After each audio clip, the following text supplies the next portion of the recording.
Seorang pedagang menjadi korban pemukulan oknum Satpol PP di perbatasan Gorontalo, Sulawesi Tengah. Video pemukulan viral di media sosial.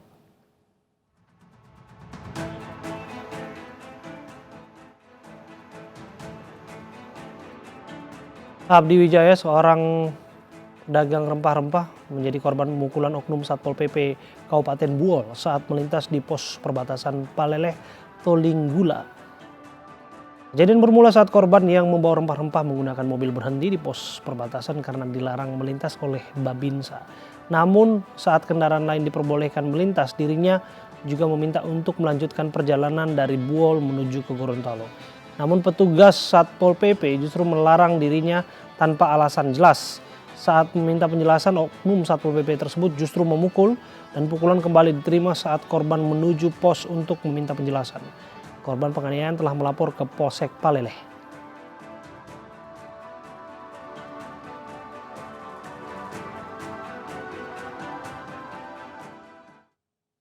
Dan saat ini sudah terhubung bersama kami Abdi Wijaya, seorang pedagang rempah-rempah yang menjadi korban pemukulan oknum Satpol PP di Kabupaten Buol. Assalamualaikum, selamat sore Pak Abdul. Waalaikumsalam. Ya, Selamat sore. ya. Pak Abdi, bisa dijelaskan kepada kami apa sungguhnya yang terjadi, Pak?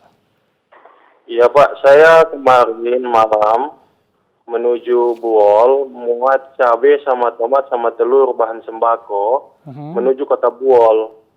Cuman di saat buka tutup lockdown di wilayah Kabupaten Buol, kita agak kesulitan masuk untuk masuk di wilayah Kabupaten Buol dari Gorontalo, Pak. Tapi wilayah Gorontalo membolehkan untuk masuk ke wilayah Buol. Yang terjadi di lapangan, pihak Pol PP melakukan pilikasi terhadap sopir-sopir yang muat bahan sembako. Yang pertama cuma mobil ikan yang boleh lewat tanpa ada alasan yang jelas. Kenapa kita mobil sembako cabai nggak bisa lewat? Padahal bahan sembako cabai juga kan bahan yang mudah busuk. Oke. Oh, jadi Anda waktu itu sedang membawa cabai ya untuk diperjualbelikan ya di sana, Pak? Iya, saya bawa cabai dengan tomat, telur untuk diperjualbelikan karena waktu buka tutup jarak tempuhnya dari perbatasan Buol Gorontalo itu menuju pasar 2 jam. Saya harus tempuhnya dari perbatasan itu jam 6 sudah harus buka perbatasannya agar bisa ketemu sama pedagang di pasar itu jam 8 pagi. Apa alasan penghentian Anda yang disampaikan oleh petugas waktu itu? Alasannya yang pertama belum dites soal suhu badan. Kemudian para medis belum ada semua yang di wilayah Sulawesi Tengah Kabupaten Buol, para medisnya nggak ada, Pak. Tapi yang di wilayah Gorontalo itu ada semua, Pak. Bukan masalah para medis, kan itu bisa dilakukan pengecekan dengan pengukur suhu badan, alat thermal scanner biasanya. Iya, itu alasannya mereka, Pak. Tapi herannya saya, Satpol PP memberikan ruang kepada mobil-mobil sembako lain yang muat ikan. Tapi kita yang muat cabai nggak diperbolehkan lewat tanpa alasan yang jelas. Anda melihat bahwa ada kendaraan lain yang melintas tanpa diukur suhu badannya, begitu? Iya, Pak, ada. Oke, Anda mengetahui kendaraan itu membawa sembako apa, Pak? Membawa ikan, Pak. Oke. Iya. Oke. Waktu itu apa yang disampaikan petugas kepada Anda hingga ini kan ada terekam insiden pemukulan oleh oknum? Iya, yang disampaikan petugas nggak bisa saya lewat. Tanpa alasannya apapun. Saya tanyakan apa alasannya, tapi mereka bilang tidak bisa. Tapi tentaranya, TNI-nya yang bertugas di tempat itu membolehkan saya untuk lewat.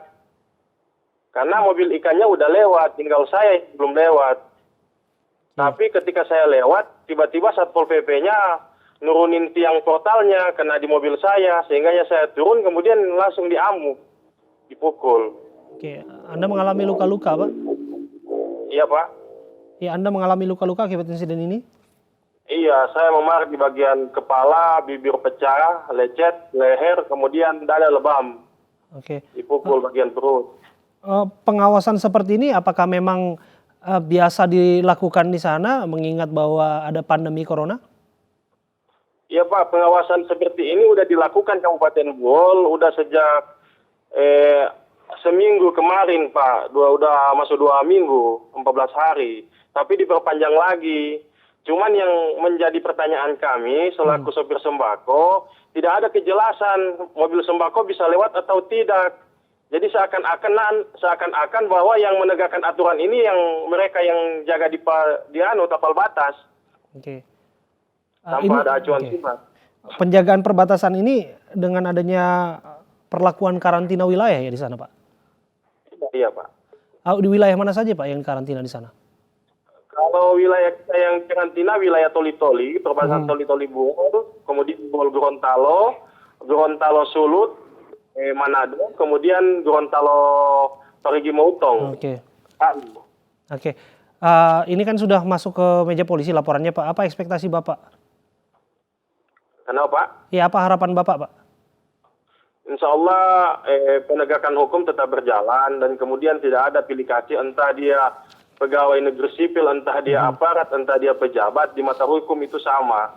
Dan saya selaku putra daerah Buol, selaku pedagang meminta agar kiranya kepada pemerintah lebih fokus pada penjagaan, kalau bisa dipasang CCTV tiap-tiap pos penjagaan agar tidak terjadi hal-hal yang tidak diinginkan.